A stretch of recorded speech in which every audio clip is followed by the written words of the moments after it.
राधे राधे।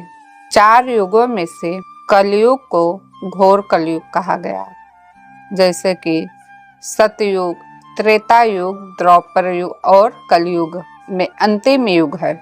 जो हमारे ग्रंथों में कलयुग के बारे में विशेष करके जानकारी दी गई है, जिसमें नैतिकता, सत्य और धार्मिकता का पतन अधिक होता है और यह अज्ञानता, स्वार्थ और अधर्म से भरा माना गया है।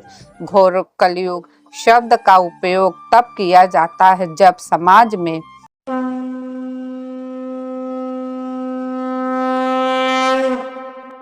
मूल्यों का ह्रास चरम पर होता है, अर्थात कि अधर्म अपने चरम पर होते जाता है और पाप और अनैतिकता समाज पर हावी हो जाती है। पुराणों के अनुसार कलयुग का आरंभ महाभारत के युद्ध के बाद हुआ और यह युद्ध लगभग 4,32,000 वर्ष चलेगा। इस कलयुग की मुख्य विशेषता यह है कि इनमें लोग धर्म, करुणा, सत्य और नैतिकता का पालन कम करेंगे। धार्मिकता में गिरावट होती जाएगी और लोग भौतिक सुखों की ओर अधिक आकर्षित होते जाएंगे। यह युग लोभ, ईर्ष्या और अहंकार से भरा होगा। सत्य को स्वीकार करने वाले लोग कम होते जाएंगे। व्यक्ति अधिक स्वार्थी होता जाएगा, जिसमें समाज में रिश्तों और मानवीय मूल्यों का ह्रास होता जाएगा। घोर कलयुग में धर्म मूल्य भावनाएं खोती जाएगी। लोग केवल अपने स्वार्थ के लिए धर्म का उपयोग करेंगे। लोग पूजा अर्चना को भी स्वार्थ की पूर्ति का साधन मानेंगे। सतगुण जैसे दया, क्षमा, प्रेम और करुणा का महत्व कम होता जाएगा और लोग केवल अपने फायदे के लिए झूठ, छल और हिंसा का सहारा लेते जाएंगे। भक्ति, सेवा और समाज के कल्याण की भावना कम होती जाएगी। लोग केवल अपने जीवन में सफलता और धन प्राप्ति करने पर ध्यान केंद्रित करेंगे। और कलयुग में अधर्म और पाप के कारण समाज में तेजी से वृद्धि होती जाएगी। रिश्वत, भ्रष्टाचार और अन्याय सामान्य बन जाएंगे। लोग अपने लाभ के लिए किसी भी हद को पार करने के लिए तैयार रहेंगे और रिश्तों का महत्व समाप्त होता जाएगा। इस युग में लोग अधिकतर अपने स्वार्थ और धन के पीछे भागते हैं, जिससे नैतिकता और ईमानदारी का पतन होता जाएगा। ईर्ष्या, द्वेष और हिंसा समाज में बढ़ती जाएगी, जिससे लोग एक दूसरे पर विश्वास नहीं कर पाएंगे। परिवार में आपसी प्रेम, एकता और सहयोग की भावना घटने लगेगी। माता पिता और बच्चों के बीच संबंध कमजोर होते जाएंगे। बुजुर्गों का सम्मान कम होता जाएगा और लोग अपने परिवार के प्रति दायित्व को भूलकर व्यक्तिगत इच्छाओं और आकांक्षाओं पर ध्यान देते रहेंगे। समाज में आपसी सहयोग और दया की कमी होती जाएगी और लोग अपनी समस्या का समाधान मिलकर नहीं बल्कि व्यक्तिगत तौर पर करना पसंद करेंगे। इस युग में मनुष्य भौतिक सुखों के पीछे भागता रहेगा और आध्यात्मिक से दूर होता जाएगा।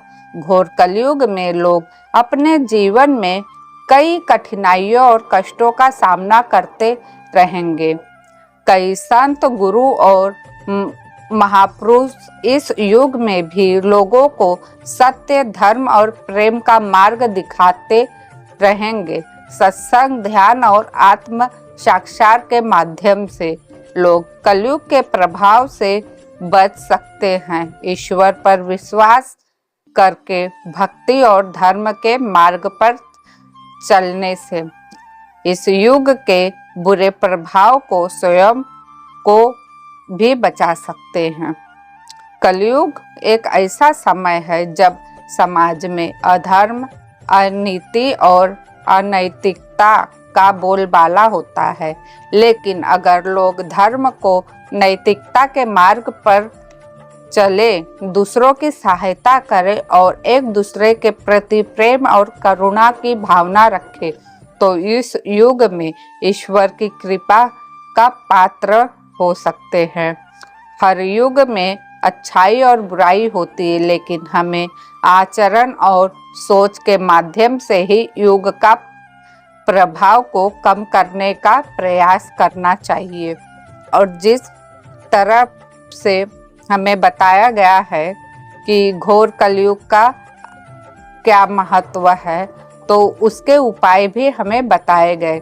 जिस प्रकार से 4,32,000 का युग बताया गया, लेकिन लोगों के पाप करने के कारण यह हटकर बहुत कम हो गई, जो आज वर्तमान समय में 5,124वां वर्ष चल रहा है और यह कलयुग की समाप्ति की ओर बढ़ रहा है।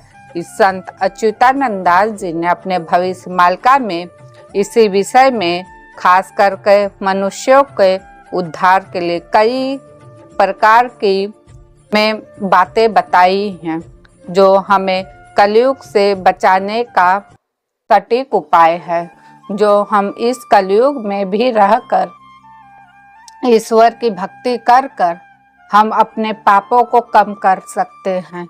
सबसे अच्छा है जो सतयुग में हम लाखों वर्ष तपस्या करके, हजारों वर्ष तपस्या करके भी पुण्य प्राप्त नहीं कर सकते थे, आज इस कलयुग में हम केवल हरि नाम लेकर हम पुण्य को प्राप्त कर सकते हैं। तो इससे बड़ा फायदा क्या ही हो सकता है। इसलिए हमें इस कलयुग का मेन उद्देश्य समझने की बहुत ही आवश्यकता है, क्योंकि इस कलयुग में हमें सब चीज तो मिल सकता है, लेकिन अपने अंदर की अहंकार को खत्म करने के लिए हमें ज्ञान की प्राप्ति अवश्य करना चाहिए। संत अच्युतानंद दास जी ने भी यही कहा है कि हम सभी को अपने अंदर की चेतना को जगाना चाहिए। और चेतना क्या है? हमारी आत्मा। जब हम अपने आत्मा से जुड़ते हैं, तब हमें समझ में आएगा कि असल में इस कलयुग का महत्व क्या है। तो इस कलयुग में भजन कीर्तन करने के माध्यम से ही हम अपने मन को सुख शांति प्रदान कर सकते हैं। लेकिन इंसान इतना व्यस्त हो गया है कि वह हरि का नाम भी नहीं ले सकता। उसके पास 5 मिनट का समय नहीं है कि वो हरि नाम जपे। अगर अपने जीवन का आप 5 से 10 मिनट समय निकाल कर हरि नाम का जप करें, तो सभी का उद्धार हो सकता है। तो दोस्तों, ये था भविष्यमालिका की कलयुग के विषय की घोर कलयुग की जानकारी, जो हम सभी के बीच में यह घटनाएं घटित हो रही है। अब आपको विचार करना है कि आपको कौन सा राह पकड़ना है, सत्य दया क्षमा का मार्ग पकड़ना है या हिंसा का मार्ग, चयन आपका है। तो अब इस वीडियो को मैं यहीं समाप्त करती हूँ।